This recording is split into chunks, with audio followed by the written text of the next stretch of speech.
We're going to go through one of the conditions that can happen, which are spine fractures. Oftentimes patients want to know where their fracture is, or how it's going to be managed.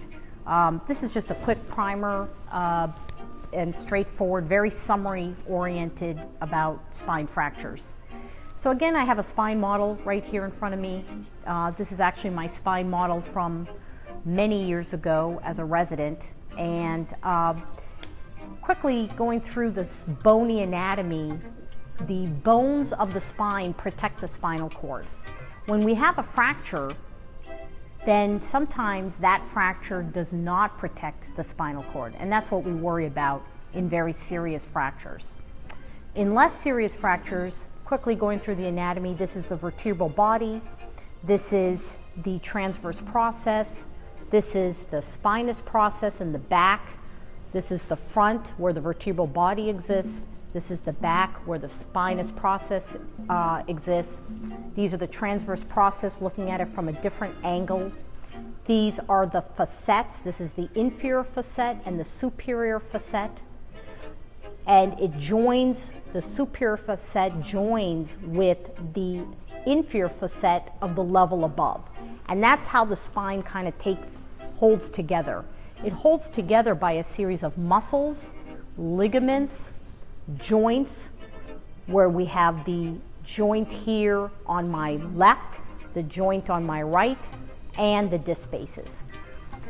Serious fractures can be of the vertebral body, which is here, because the spinal cord is in the center. And if you look at it from this view, if you have a fracture of the vertebral body, the fragment can retropulse backwards into what we call the spinal canal. And that can compromise the space within which the spinal cord is traveling. And it can press on the spinal cord and cause damage. Most vertebral body fractures happening, for example, in elderly ladies who have osteoporosis, there's a compression of the vertebral body. This causes severe pain, but luckily there's no retropulsion of the fragment onto the spinal cord. In such cases, we feel comfortable managing, in most cases, with a brace, and if the pain persists, then we would do what's called a kyphoplasty, which is sticking cement into this bone, immobilizing this fracture so that the pain can get reduced. Another kind of fracture is the spinous process here. Spinous processes are mild fractures, often happening in trauma, and in most cases this does not even require a brace, but does need pain medicines to manage the pain. Other times there are fractures of the joints. Anytime that there's a fracture of the joint, we worry about instability, and that requires at times fusions. That means instrumentation that keeps this segment